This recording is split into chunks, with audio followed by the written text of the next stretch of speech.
was a little worried when he came out. I thought I was going to be in the spray zone. I try to keep that under control every now and then when I'm wearing a suit, you know. So let's warm up a little bit. Let's do some one-word associations, quick. Shawn Michaels. Greatest in-ring performer of all time. Undertaker. Greatest big man of all time, and probably one of the most, for me at least anyways, one of the most respected in-ring performers ever. Hunter. Fun alter ego. Yeah. New Hampshire.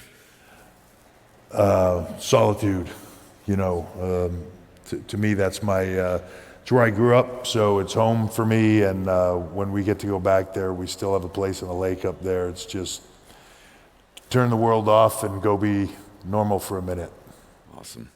Steph. That's my rock. You know, a lot of people say that, you know, we tell it to a lot of people in our world as we get interns coming up, and Nick Khan, our president, and I speak to those interns. They'll often ask us, what is the most important decision you'll ever make in your life? It's your spouse, for sure, to me. And, you know, we tell them choose wisely, because it can be the greatest thing in the world for you, or it can be the worst thing in the world for you if you choose poorly. And for me, luckily, I chose well, and hopefully she thinks she chose well. But, you know, it's such an amazing partnership, and she's truly my rock. You know, I had health issues a few years ago, which put life into perspective for you, and it certainly did for me around family and my kids and my wife, and it's the most important thing in the world to me. All this other stuff, it's wonderful. I like to think I work incredibly hard at what we do and enjoy it more than anything. I think WWE is the greatest, at least in my opinion, greatest form of entertainment in the world. But all those things, all the money you make, everything else, it's just stuff. At the end of the day, your family, your wife, your kids, whatever that is for you, that's the most important stuff in your life. No one's going to ask you how hard you worked on Tuesday when you die. They're going to, you know, most people regret not spending time with their families and doing things that are meaningful. You don't see too many people on their deathbed saying, man, I wish I'd have made one more board meeting, you know. That's right. Well, right there, we could stop the talk, and that nugget right there is more than, I mean, this was worth the price. Well, you know, since we're talking about it, like, it's one thing for me, I get asked a lot because of our schedule about work-life balance. And, you know, I tell people all the time, work-life balance is a lie. It doesn't exist. It's something that you try to achieve, but it's not this thing where it's, oh, if I just did this, it would be perfect and everything would be balanced out. I think that the only thing that you can do to have some semblance of balance is be present. When you're at work, be present at work, focus on that. When you're home, you're with your kids, focus on that. When you're with your spouse, focus on that. Like, whatever you're doing in that moment, allow yourself that time to be present in just what you're doing. It's not the quantity of time you spend with your kids or your family or anything else, it's the quality of it. If you're present, if you're just there and you're on your phone the whole time or taking calls or not really paying attention, it's not worth it anyway for them. So, and kids sense that and they feel it, and everybody does, you know. So be present in whatever it is you're doing. Amen, amen. I love it. Absolutely. All right, so WWE is athletic and it's competitive. It's scriptive, but predetermined. Tell us, because people have a hard time wrapping their head. I ruined it for everybody, so way to go. People have a hard time wrapping their head around it, that this entertainment is so powerful and it's so yet athletic and competitive.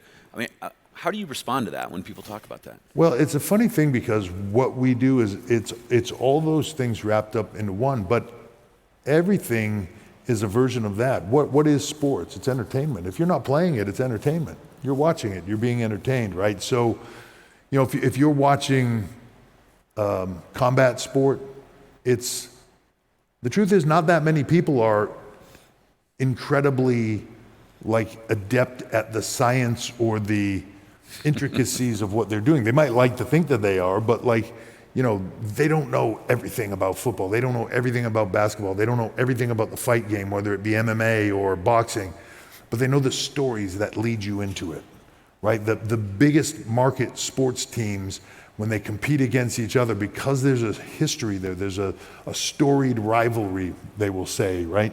Yep. Story is the key word. Those markets and those stories do better business, right? A football game is just a football game. If you know who's playing and you're invested, if you go to a high school football game and you know nobody playing, you don't really care. If your kid is playing and you know the story going in, like you're invested in that. It's the same for what we do. So with WWE, it's about the story. We don't necessarily, the matches are absolutely important, delivering on the athleticism and the excitement and the spectacle of what we do. But the truth of the matter is, really what hooks people and gets them engaged is the storytelling. And storytelling doesn't have to be complex, doesn't have to be simple either, but those stories are there since the beginning of time, and it's really what we do. Good, bad, and in today's world, no one is really fully good, no one is really fully bad. There's shades of gray, but they lean certain ways. People pick and choose the characters they want to follow. They pick and choose the storylines that resonate with them. And then once we tell those stories of antagonist, protagonist, then the resolution of those takes place in a ring in the middle of that arena, sometimes in front of, you know, tens of thousands, sometimes in front of 50, 60, 70, 80, 100,000 people, and seen around the world globally through our partners, which are either domestically, Raw is on Netflix, so the largest streaming platform on the planet, and international, every place else in the world. All of our programming for the most part is on Netflix. NXT, which is our developmental program, airs on Tuesdays on the CW, so on broadcast television. Go to Fridays, SmackDown is on USA domestically, globally Netflix. And then our biggest events are what used to be pay-per-views and are now called premium live events because they're on streaming services. We just did a massive deal that we're very proud of with ESPN. So you have the sort of icon of the sports, and there is a big E on the front of their name for entertainment, but the icon of sports, and you know, obviously we like to think we're the best at what we do, coming together. So nobody puts on live events like us with the spectacle we do. WrestleMania is the ultimate spectacle. I've been to every other sporting event out there. There's nothing like WrestleMania. And nobody really promotes those live events like ESPN. Their ability to do shoulder programming that leads you into those events is second to none. So it's an amazing partnership for us. Let's talk about ESPN a little bit.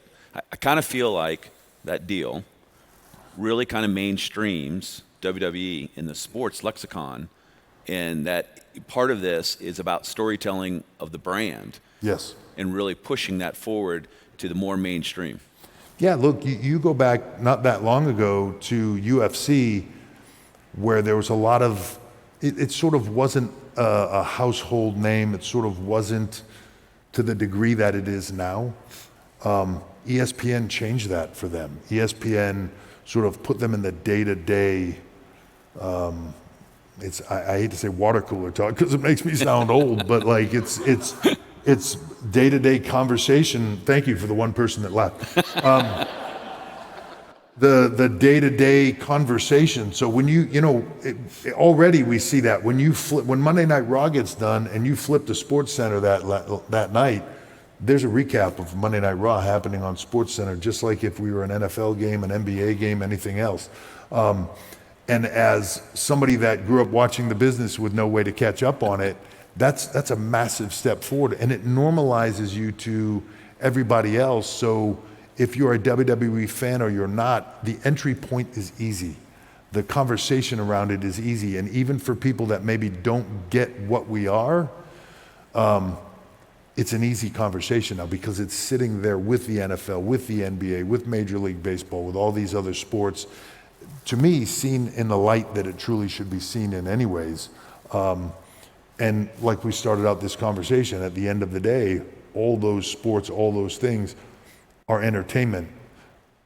WWE has the same level of that backstage, behind the scenes sort of contracts and drama that any other sport has as well. So you get that side of it.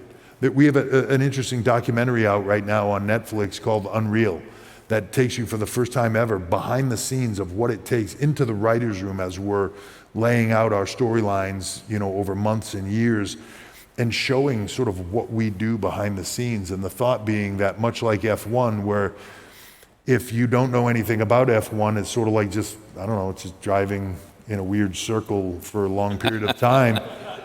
It's hard to comprehend that if you're not a fan, but if you watch that show, it's fascinating. All the heart, soul, passion, and all the things that go into F1. This is the same for us. If you don't understand like the WWE aspect of it, isn't this just guys fake fighting? Like, I don't get it. Like, when you see the heart, soul, and passion and everything that goes into it, it's hard not to walk away from that show as a fan and at least be interested in what we offer.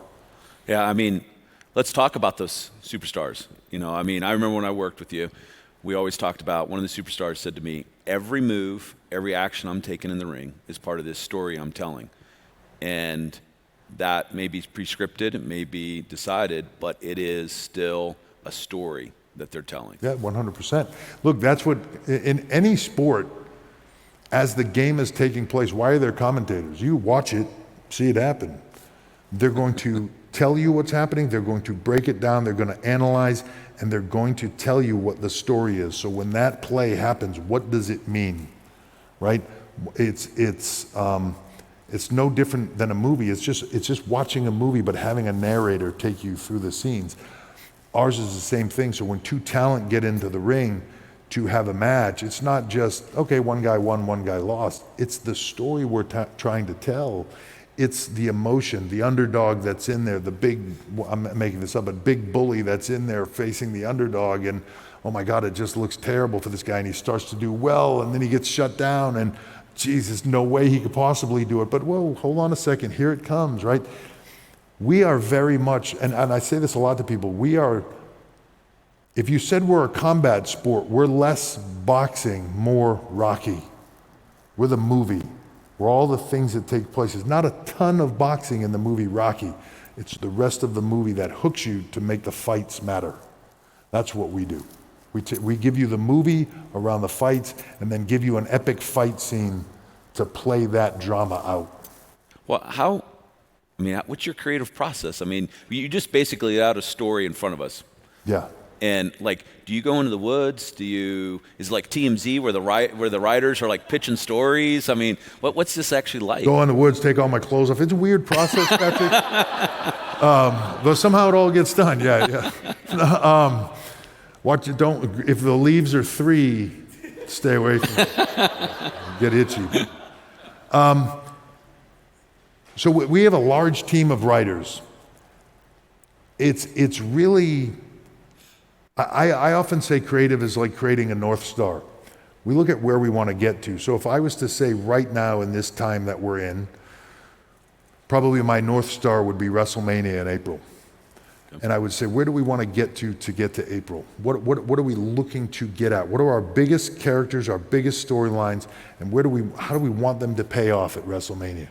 The trick for us is, when WrestleMania happens, it ends all our stories, and it starts all our stories, because the next day you do Monday Night Raw, and the whole process starts again. Your off season is about 10 minutes. So you're laying yourself out to that point. Now, here's where it gets different. It's live. This isn't a movie. It's live. It's real human beings. There are injuries. There are sickness. There are family problems. There are any number of reasons why your great creative along the way gets shut down. And what you thought was going to be epic in April, somewhere in December, January, something happens and you realize none of that can take place and you have to start over. But always having that North Star in front of you is really, that's your compass. You're always headed towards that. It's like a GPS, whereas if we start down a road creatively, we miss a turn. Well, we recalculate. And it then tells you which turn to go next to get a certain place. If our destination changes because a talent gets sick or injured or whatever, but our business is very physical. So you run, every time somebody steps in the ring or does anything, you're running that risk of injury. Something changes, we pivot. And I think that's what WWE does incredibly well, is pivot. At any point in time, you know, and you know this, we're about to do on September 20th here, we're going to do WrestlePalooza. It's a new event for us. It's the first event that will take place on ESPN on their app. Huge, massive event for us. ESPN, as we were working into this partnership with them, said we'd love to have an initial first run event that would be epic. They gave us a date. We looked at where we could run it. Indy came up. We were like, perfect. They're the perfect host city for this first massive event for us. We come in and do it. That all happened in a very, very short window of time. So a period of time where we had a PLE and another PLE 6 weeks apart, all of a sudden there's one in the middle, and it's got to be bigger than everything else because it's the launch point, right? Yep. So you have to recalculate. But if you don't have that North Star, you're lost. It's just chaos and things all over the place. You have to know where you're going. It's the biggest thing we do. You once told me that the best characters are the ones who can blend reality with what they do on screen. Pull on that a little bit for me. Characters, to me, are the best in our world. You know, there are some characters that it's completely a character. And, you know, as you know him very well, but Mark Calloway was known as The Undertaker for years. One of the most, you asked me about him in the beginning, one of the most beloved epic characters that we have ever had in our industry, went through a lot of career changes and morphs, but the basic premise of his character is he's a dead guy that just, you can't hurt him, right? So no matter what you do to him, he just keeps coming, and you know, that played out in a million different directions over time, but very much a character. Then there are characters, and I'll just use this as an example, like CM Punk, who's a massive character for us, but with CM Punk is Phil Brooks, his real name. Phil Brooks is CM Punk. And it's really difficult, if you went down the character of CM Punk, it's really hard to delineate that from Phil Brooks, almost the same person. And Phil Brooks' attitude and his excitement or his displeasure with things comes out in his character. It's on his sleeve, right? But so that's a great character for us because you never know the blend of, is that real? Is that not real? Is that, are they taking a real situation and ramping it up, turning the volume on it to make it worthwhile? Is the confrontation between those two talent real, or is it part of the storyline? Some of the stuff we do, so, you know, people that aren't fans of WWE sometimes will think like, oh, sometimes it's so hokey or corny. Yeah, it's supposed to be. It's entertainment. It's supposed to be fun. It's supposed to be fun. You're supposed to enjoy it. At times, we're going to make you laugh. At times, we're going to make you cry. At times, we're going to make you on the edge of your seat, excited with your adrenaline pumping. We're going to make you sad. We're going to run the gamut of all those emotions like any great TV show would with those characters. But it's not supposed to be serious all the time. Some of the characters that are serious are the best ones, are the ones that blur reality. When you can blur those lines of reality and people think, well, that might be scripted, but I think those two guys really don't like each other and they might really fight, and like that is when it gets really interesting for us. There are multiple sides to every character we have. So their character, their real life story, and then what the internet believes is really happening to them in their real life story. And blending those three together sometimes can make magic. Wow, yeah. So let's go back. Let's talk about you. When did you decide that you wanted to be an in-ring performer? When I was a kid, and I don't know how old I was probably 5 or something like that. I was sitting home with my dad, big giant console TV, and I can remember distinctly having a plastic football helmet, a little plastic football I was playing in the room, and my dad changed the channels and sat down on the couch, and I remember looking at it, and it was, I know it now, it was Chief Jay Strongbow. Oh. in a match for WWF at the time. And I remember watching like 2 seconds of it and putting the helmet down with a football in it and getting up on my dad's lap and sitting and watching it. And I was fascinated with it. And it became a thing for me, which is one of the things I'm most proud of about our industry, is that ability for it to bring families together. It's what I did with my dad. My dad did with his father. You know, my grandmother watched it. She just gets mad at everybody and, you know, little quiet woman, but would swear a lot at the TV when I was a kid. It became the thing that sort of brought us together. And it's one of my things. So over 50% of our audience comes to shows with a child, right? The co-viewing, grandparents, parents, kids, all coming together to come to the events together. 40% of our audience is female.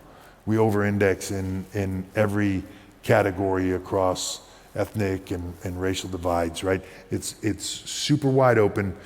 You almost never see fights in our crowd. People aren't there for that. You go to WrestleMania, it's like being at a family reunion with 100,000 people that are in your family but you don't know. And if you don't know what the storyline is and you're sitting there going, okay, what's the deal on this one? The guy behind you will step in and go, all right, so here's what's happening, right? He hates this other person, right? And they'll fill you in on the thing. Everybody's there just to have a great time. They're walking around with their title belts. They got their shirts on of their favorite. They're representing their team, so to speak. So, you know, that's one of the things for me that I find.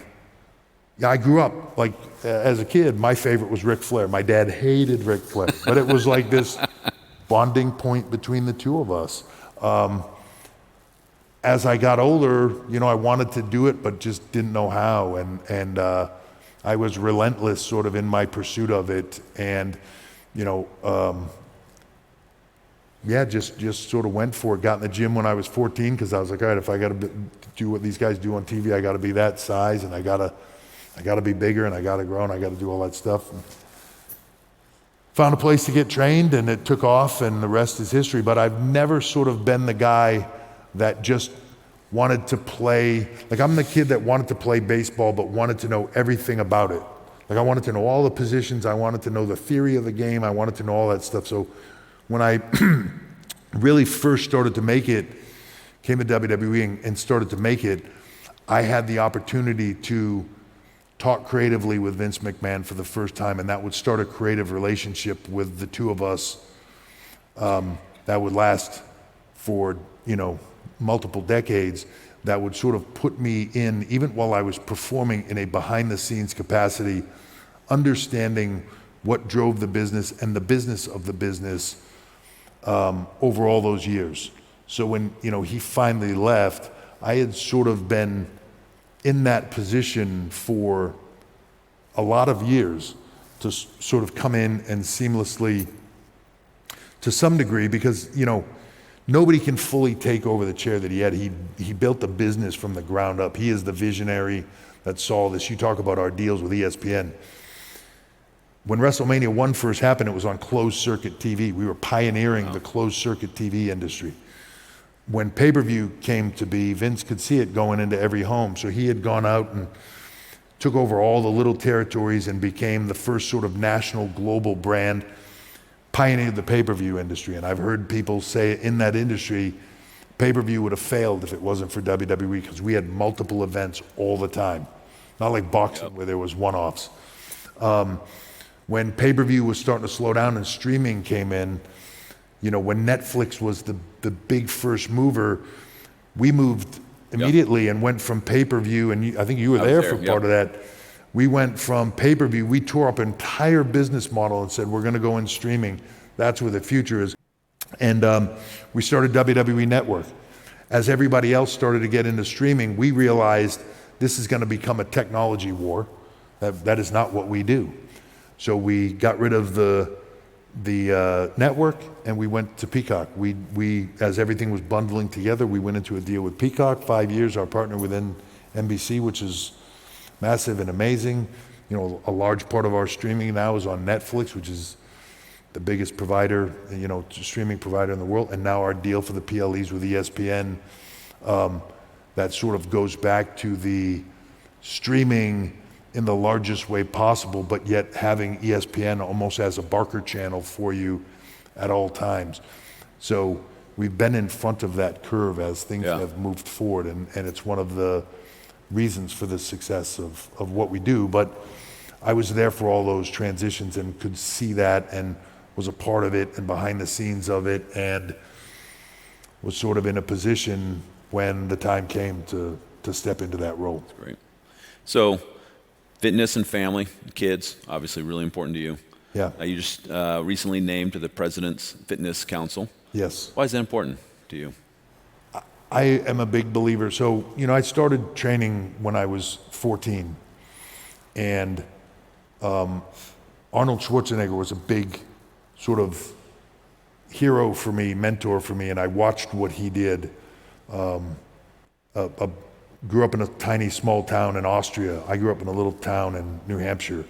Had a dream to be the greatest bodybuilder. I had a dream to get into wrestling, but sort of then followed that up with all these other things to business. But along the way, what really taught me the most was the gym. It doesn't lie. It doesn't bullshit you. It doesn't. What you put into it is what you get out of it. When they say, anything about working out, right? The harder you train, the more results you get. The more you're on your diet, the more results you get. The more you focus on your sleep, your nutrition, your athleticism, the weights don't lie, right? Like it teaches you work ethic and everything you need to know. I think the country, in a lot of ways, the world, and I don't know that it's anybody's fault per se, but like screens, there's so much pull to people's times. Anybody that's over a certain age in this room grew up in a time frame where their parents sent them outside in the summer when they're home from school and were like, when the street lights come on, come back in the house. I don't want to see you until then. Go do your own thing, entertain yourself, do all this stuff. You ran around, you rode bikes, you played, you found a sandlot, you played baseball, you did things, you kept yourself engaged, you worked at it. Kids now sit on couches. The food that they're given, there's issues, the chemicals, the everything else, right? They're working on all that stuff to remove it. I was fortunate enough to be named to the President's Council because I believe the same thing that this administration does, that Secretary Kennedy does, that we need to make people healthier, and how you do that is the achievement of training. It's not about breaking records, and there will be rewards for that for kids as we move into a space of, winning accolades in the President's Council and passing the fitness test, and what does that benefit to you, which will hopefully be things like scholarships and that can advance their life. But along the way, if you take a kid that isn't doing anything and is embarrassed to some degree by that, and you hand teach them, you can't do any push-ups now, but if you step back from that and you say, okay, you're going to do them from your knees or off this bench to where you can do 10 of those, that will get you to being able to do one push-up on your knees. Then you'll put your feet out, and then you can do one there, and eventually you'll get to 5.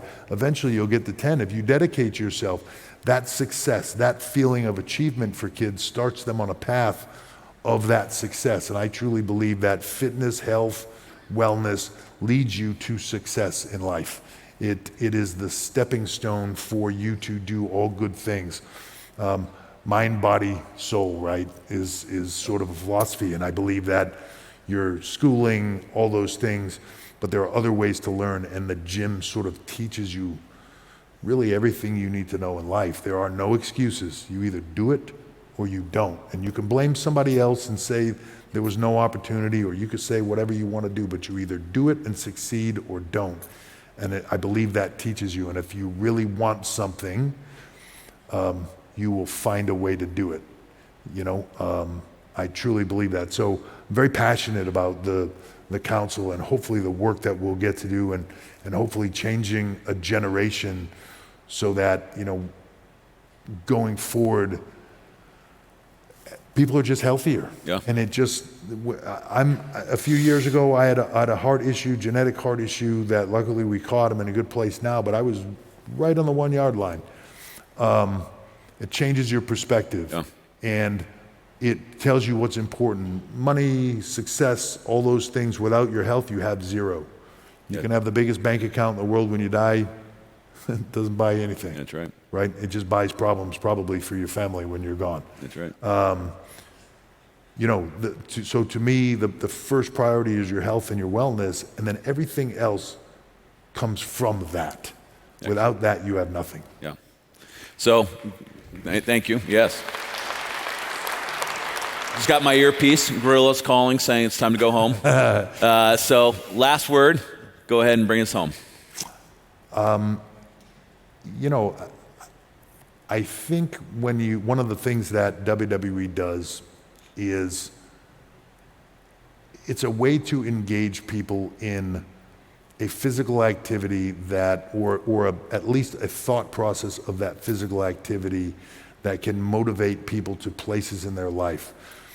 What I mean by that is, because that was a really confusing statement, is that there are a lot of people, and we hear this all the time, from Make-A-Wish Kids, one of our biggest partners. John Cena has officially has done more wishes for kids than any other celebrity in history.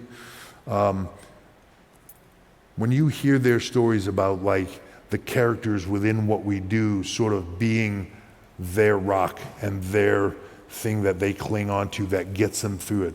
People that say that, I was in a really negative place in my life. WWE was the thing that carried me through that all those times. If we can do that and motivate people, if we can do that and inspire people, if we can do that through our storytelling and get people to a better place in their life, I don't care if you call us sport, I don't care if you call us entertainment, I don't care what you call us. If we can get people to that place in their life where it helps them, or it helps them in a connection with their families or their friends or their whatever, that becomes their social thing, then we are successful at what we do. That is our goal and our desire, to make this one of the biggest forms of entertainment out there. Sometimes we succeed, sometimes we don't, but for the people that it means something to, just know that it means just as much to us, the product that we put out. We put our hearts and souls into it for them. And yeah, it's the athleticism, the sport, it's all there, but the entertainment aspect of it, it's all there, and we love what we do. Awesome. Paul Triple H Levesque. Thank you.